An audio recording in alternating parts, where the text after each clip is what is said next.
लौट कर आ गए हैं दिल्ली से, वो कह रहे हैं कि पीएम पद की वैकेंसी नहीं है और हम तो अब एनडीए में शामिल हो चुके हैं। ये बयान है जीतन राम मांझी का, तो कहीं ना कहीं इस पर भी तो सवाल उठेंगे, फर्क पड़ेगा।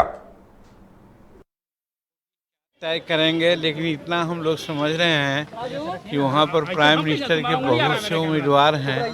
अगर एक मीटिंग में तय तो नहीं होगा, लेकिन वो लोग प्रयास कर रहे हैं। लेकिन हम समझते हैं कि अभी हिंदुस्तान के प्राइम मिनिस्टर की वैकेंसी नहीं है। सब अपना अपना प्रयास करते हैं, विपक्षी लोग प्रयास कर रहे हैं, लेकिन जहाँ तक हम समझते हैं या मेरी समझदारी है कि वहाँ पर सब एक मत के लोग नहीं हैं। वो लोग प्रयास कर रहे हैं, प्रयास करने में कोई हर्ज की बात नहीं है। लेकिन मैं समझता हूँ कि अभी हिंदुस्तान की जो स्थिति है, नरेंद्र मोदी जी के सामने और उस तरह का टॉरिंग पर्सनालिटी कोई नहीं है जो प्राइम मिनिस्टर का पद ग्रहण कर सके। सब अपने अपने एजेंडों के साथ आ रहे हैं, क्या लगता है मुख्यमंत्री नीतीश कुमार एक कर पाएंगे सभी को, एक मत पर ला सकेंगे?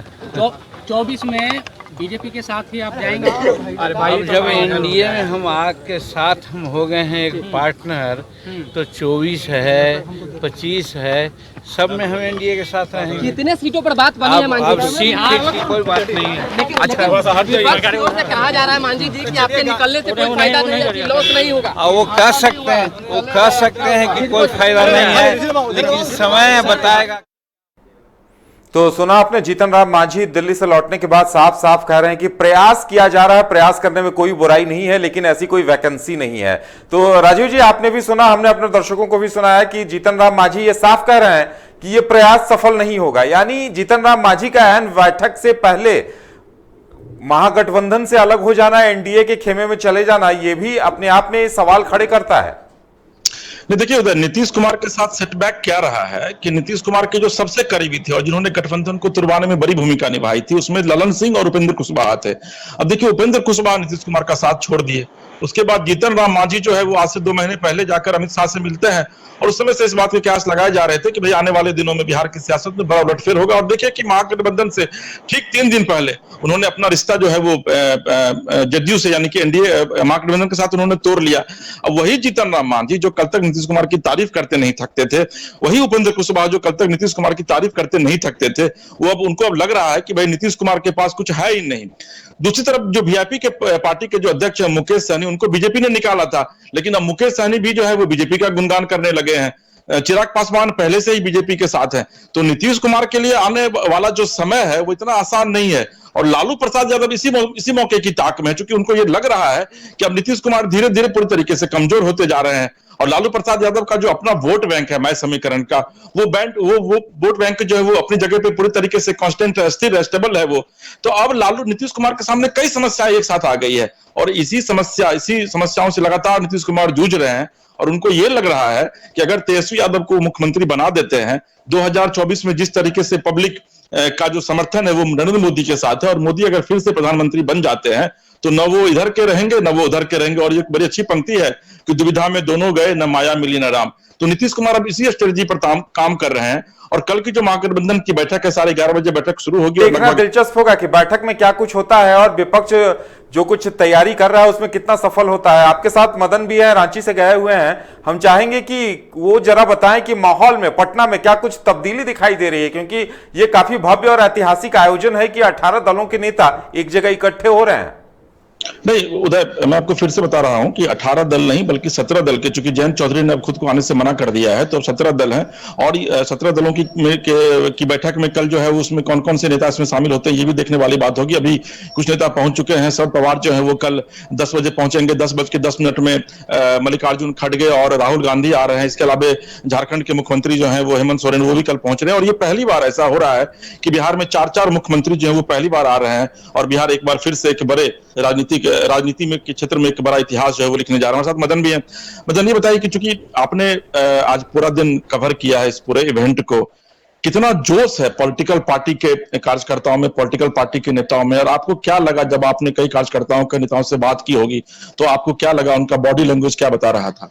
देखिए बहुत कुछ अच्छा नहीं दिख रहा है। अगर आप इसको सीधे तौर पर देखें तो वो उत्साह जो इतने बड़े मंच एक तैयार जो किए जा रहे हैं, जो महागठबंधन का महामंच महामंथन होने जा रहा है, वो उत्साह नहीं दिखा। भले ही शहर बैनर और पोस्टर से जरूर भरा पटा हुआ है, लेकिन जो कार्यकर्ताओं का नेताओं का जो जोश है वो नहीं दिख रहा है। आप इससे भी समझ सकते हैं कि जो ममता बनर्जी अगर पहुंचती हैं तो फिर वो सीधे लालू यादव से मिलकर चली जाती हैं। अरविंद केजरीवाल आते हैं, वो अभी आज किसी से मुलाकात नहीं करते हैं, सीधे वो चले जाते हैं रेस्ट करने के लिए।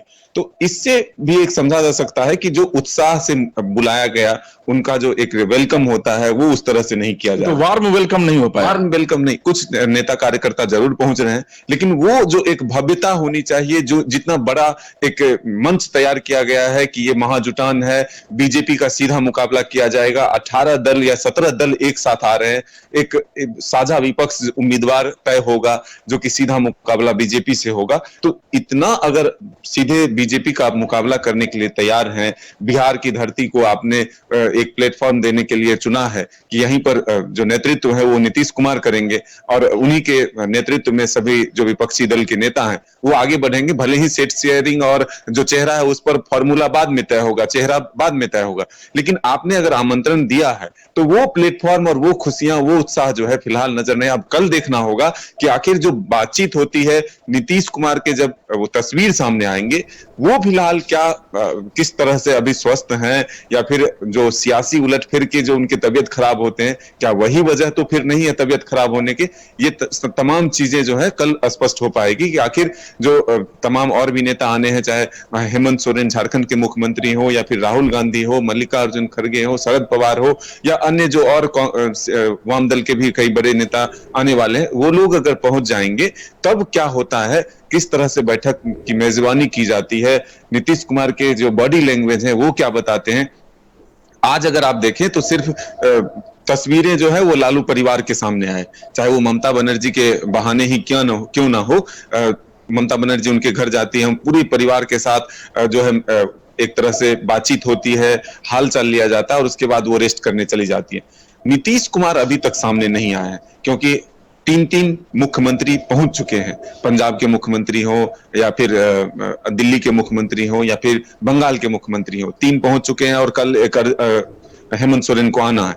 तो आज जब 3 मुख्यमंत्री पहुंच चुके हैं तो आज की भी कोई एक्टिविटीज होनी चाहिए, मुलाकात होनी चाहिए। भले ही कल बैठक है, कल मुलाकात होगी, लेकिन इसी से ये उत्साह में थोड़ी सी कमी जरूर दिख रही है कि अगर इतना बड़ा प्लेटफॉर्म तैयार किया जा रहा है तो आज भी जो शिष्टाचार मुलाकात है वो होने चाहिए। और बगल में थे नीतीश कुमार और लालू यादव के आवास, कहीं ज्यादा दूर भी नहीं थे कि उनको वहां जाने में भी बहुत तकलीफ होती कि आखिर रास्ते अलग थे, दूर जाना था और उनसे मुलाकात नहीं हो सकी।